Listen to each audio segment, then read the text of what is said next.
Videz votre bureau d'ici demain matin.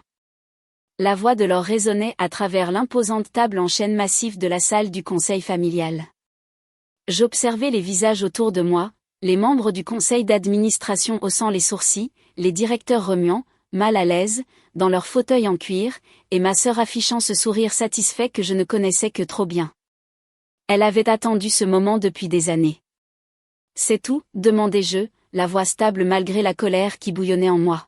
« Oui, Valérie, ce sera tout » répondit Laure, tournant déjà son attention vers le point suivant de l'ordre du jour. Je rassemblai mon bloc-notes et mon stylo, saluai poliment les membres du conseil et sortis, ma dignité intacte. La lourde porte se referma derrière moi avec un clic feutré qui contredisait l'ampleur de ce qui venait de se passer.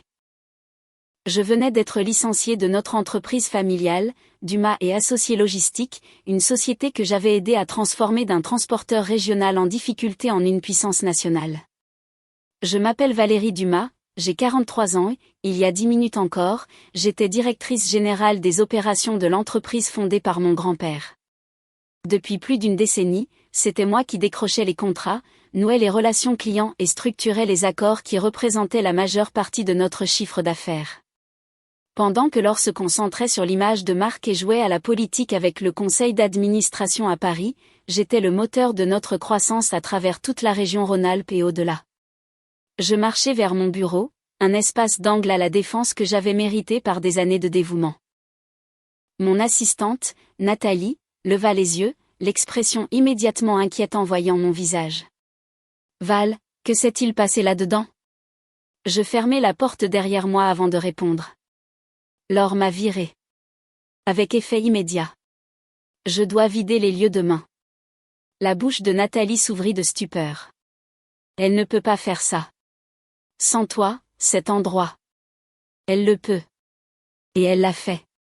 Je m'effondrai dans mon fauteuil, m'accordant un seul instant de choc avant que les rouages de mon esprit ne se mettent en marche. Papa l'a nommé PDG et le conseil a approuvé. C'est son spectacle maintenant. Mais pourquoi ? Tu as apporté plus de 70% de nos gros clients. Je souris faiblement. C'est précisément pour ça. Je lui fais de l'ombre depuis des années, et elle ne le supportait plus. Mais alors que le choc initial s'estompait, un calme curieux m'envahit. J'ouvris le tiroir de mon bureau et en sortis un porte-documents en cuir que je gardais exactement pour ce scénario. À l'intérieur se trouvaient des documents que j'avais méticuleusement préparés au cours des 5 dernières années, contrats, accords et documents juridiques. Nathalie, dis-je, la voix plus assurée maintenant. Tu te souviens de la restructuration que j'ai mise en place il y a 5 ans, celle où j'ai créé VD Stratégie SAS ? Ses yeux s'écarquillèrent de réalisation. Ta société de conseil, celle qui détient techniquement tous les contrats clients. J'acquiesçai, m'autorisant le premier vrai sourire depuis mon entrée dans cette réunion du conseil. Je pense qu'il est temps de rappeler à ma sœur qui apporte exactement le business ici. J'avais vu venir cela il y a des années. Notre père, Jacques Dumas, avait toujours favorisé Laure malgré son sens des affaires médiocres. Elle avait le bon look, le réseau des grandes écoles parisiennes et, surtout, elle ne remettait jamais en cause son autorité. Moi, en revanche, j'avais des idées. Trop d'idées pour une fille dans une entreprise familiale traditionnelle. Tu fais des vagues, Val, disait papa chaque fois que je proposais une nouvelle direction ou une optimisation. Restons sur ce qui fonctionne. Ce qui fonctionnait, apparemment, c'était de laisser Laure s'attribuer le mérite de mes innovations. Pendant que je tissais des liens avec les compagnies maritimes, les entrepôts logistiques et les clients industriels aux 4 coins de la France, Laure était le visage des événements mondains.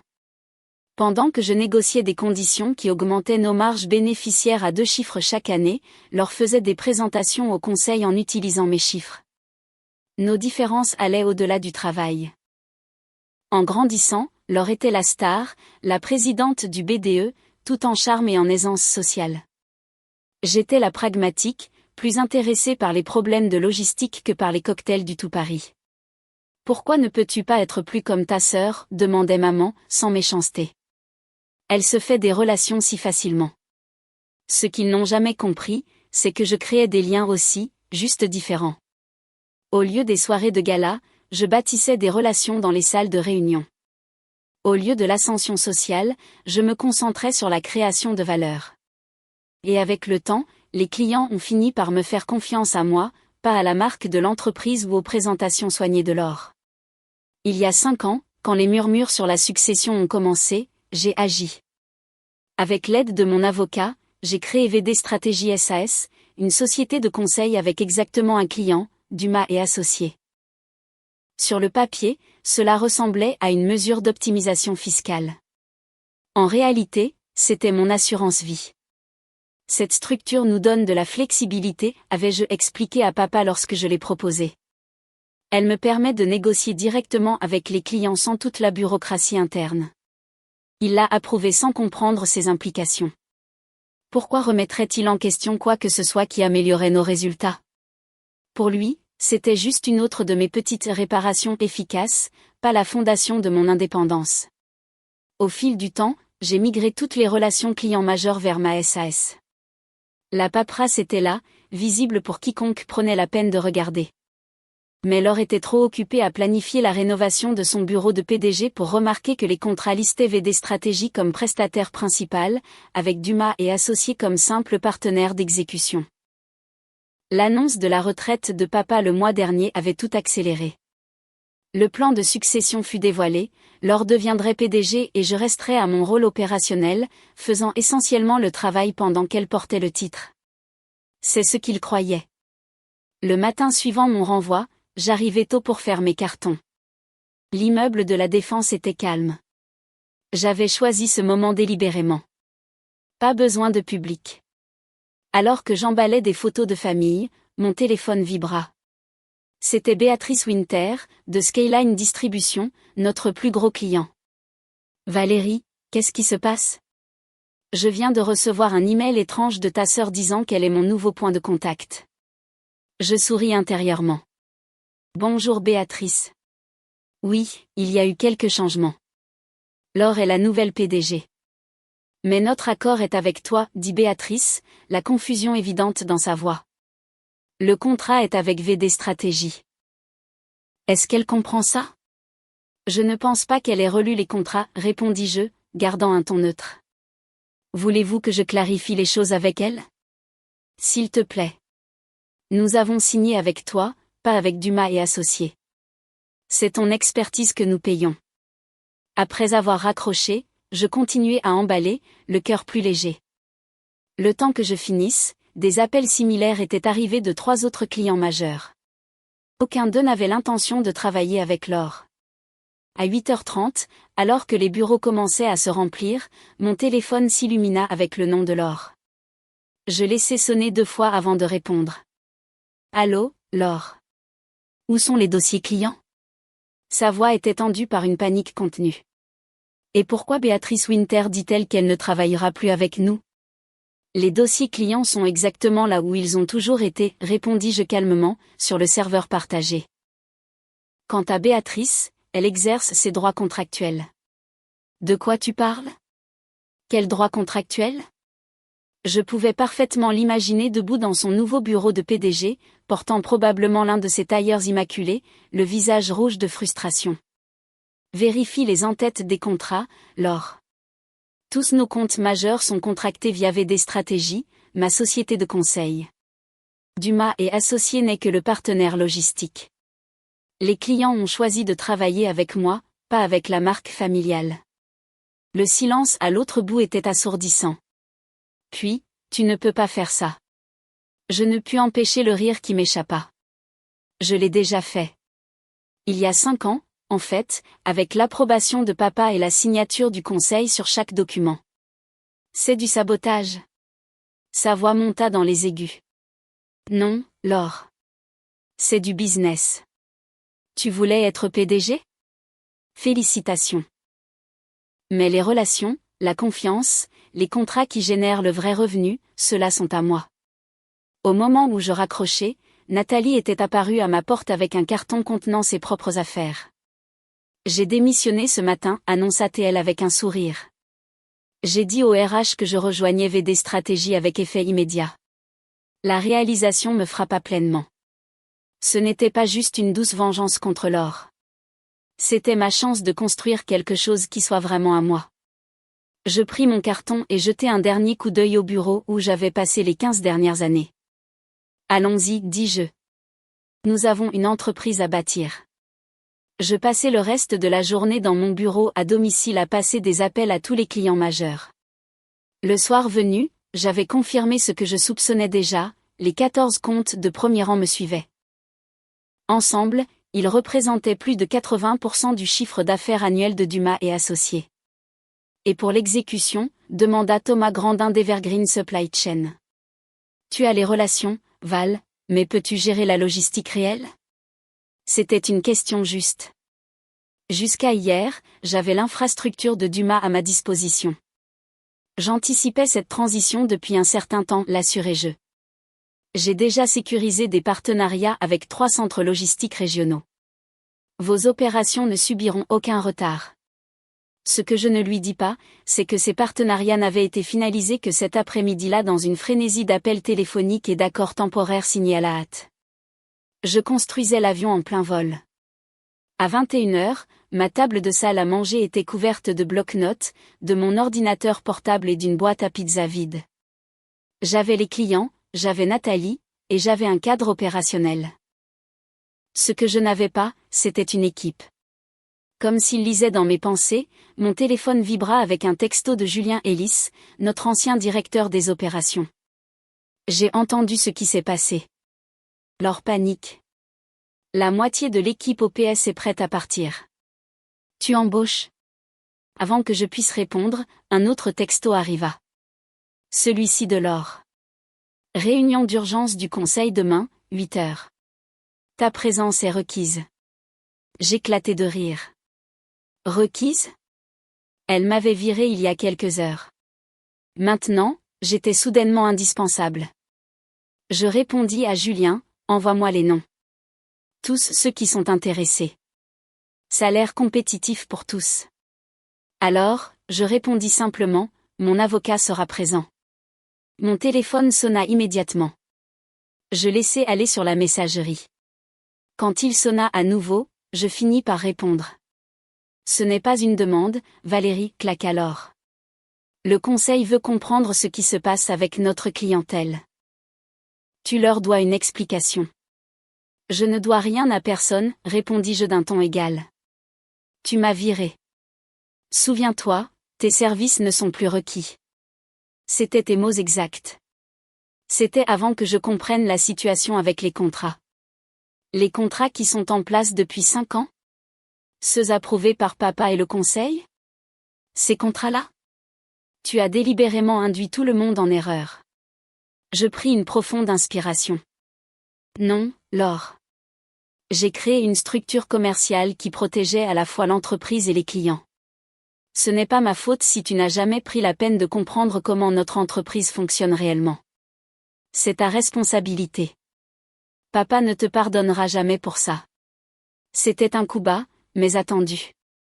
Notre père avait toujours été son atout majeur. Peut-être. Mais contrairement à toi, j'ai appris à vivre sans son approbation. Bonne chance pour ta réunion demain. Après avoir raccroché, je restai assise en silence, laissant le poids de la journée retomber. Avais-je passé 15 ans à me préparer pour ce moment? Pas consciemment, mais j'avais toujours su qu'un jour l'or me pousserait vers la sortie. Ma SAS n'avait pas été créée comme une arme, mais comme un bouclier. Mon téléphone vibra encore. Un texto de notre père. Il faut qu'on parle. Je posai le téléphone sans répondre. Quoi qu'il ait à dire, cela pouvait attendre demain. Ce soir, je devais me concentrer sur la construction d'une entreprise à partir de zéro avec des clients attendant déjà du service. L'ironie ne m'échappait pas, en essayant de m'écarter, Laure m'avait involontairement donné l'impulsion nécessaire pour me libérer. J'ouvris mon ordinateur et tapai la première ligne d'un nouveau plan d'affaires, VD Stratégie Solutions Logistiques Intégrales. Le lendemain matin apporta une avalanche de développement. À 7h, Julien m'avait envoyé une liste de 8 employés prêts à me rejoindre immédiatement. À 7h30, mon avocate, Maître Grèce Levasseur, était en route pour la réunion du conseil de Dumas et Associés. Et à 8 heures, j'étais assise dans un bureau temporaire que j'avais réussi à louer dans la nuit, dirigeant ma première réunion d'équipe en tant que PDG officiel de VD Stratégie. La situation est unique, expliquai-je à la petite équipe réunie. Nous avons les clients et l'expertise, mais nous construisons notre infrastructure en direct. Ce ne sera pas facile, mais nous avons quelque chose que Dumas n'a plus, les relations qui comptent. Nathalie et Julien hochèrent la tête avec confiance. Les autres, principalement des analystes et des gestionnaires de comptes qui avaient suivi Julien, semblaient nerveux mais déterminés.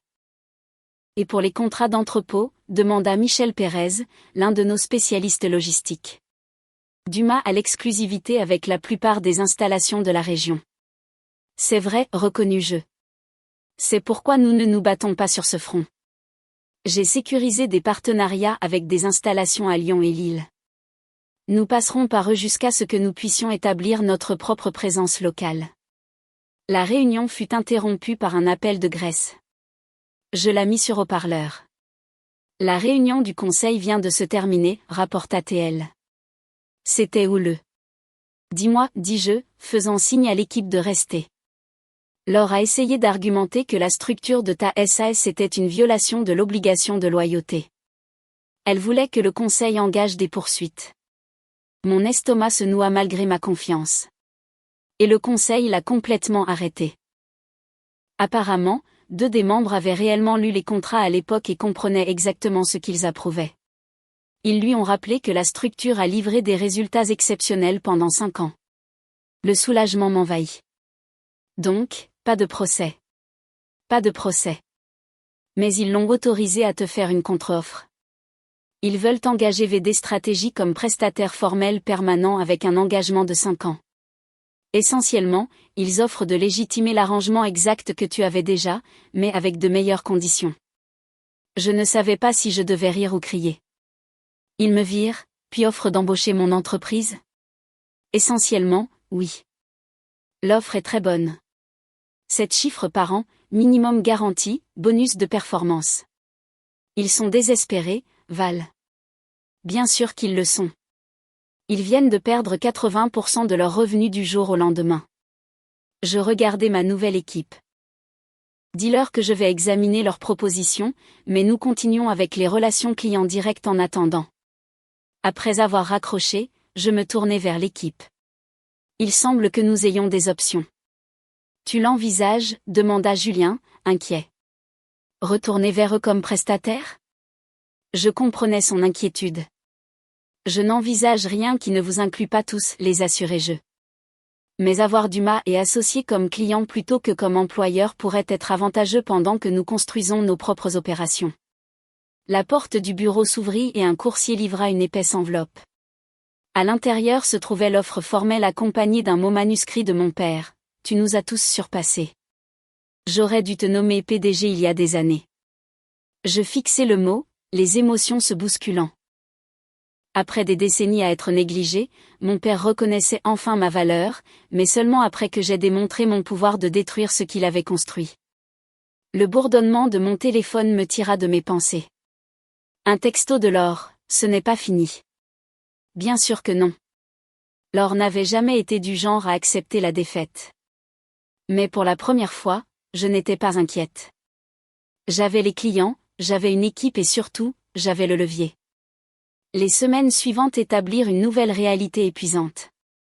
Construire une entreprise tout en servant les clients existants s'avéra encore plus difficile que prévu. Nous travaillions 14 heures par jour. 3 semaines plus tard, j'eus enfin le temps de répondre à l'offre du conseil. J'invitai Grèce à revoir ma contre-proposition. C'est agressif, nota TL. Tu demandes le double de leur offre plus 5% des parts de Dumas et associés. Assez pour avoir une voix, pas assez pour déclencher du ressentiment, clarifiai-je. Grèce se pencha en arrière. Val, je peux être franche ? Ça semble personnel. Bien sûr que c'est personnel. C'est ma famille. Ce n'est pas ce que je veux dire. On dirait que tu essaies de prouver quelque chose plutôt que de prendre la meilleure décision d'affaires. Son observation piqua car elle contenait une vérité. J'étais peut-être trop dure. Tu as raison, concédai-je. Révisons à une augmentation de 20% sur leur offre, avec la demande de parts intactes. C'est beaucoup mieux. Et ta sœur? Elle est étrangement silencieuse. J'ai une réunion avec elle demain à demi-jeu. Le jour suivant, je retrouvai Laure dans un petit café discret à mi-chemin entre nos bureaux. Elle était déjà assise, l'expression illisible. Tu as l'air fatigué, dit-elle. Monter une boîte est épuisant, répondis-je. Tu le saurais si tu l'avais déjà fait. C'était une pique facile, mais le stress m'avait rendu moins diplomate. Laure ne releva pas, j'ai réfléchi, dit-elle en remuant son café. Pourquoi tu as monté cette structure SAS au départ? Tu ne nous as jamais fait confiance. Ni à moi, ni à papa. La confiance se gagne, Laure.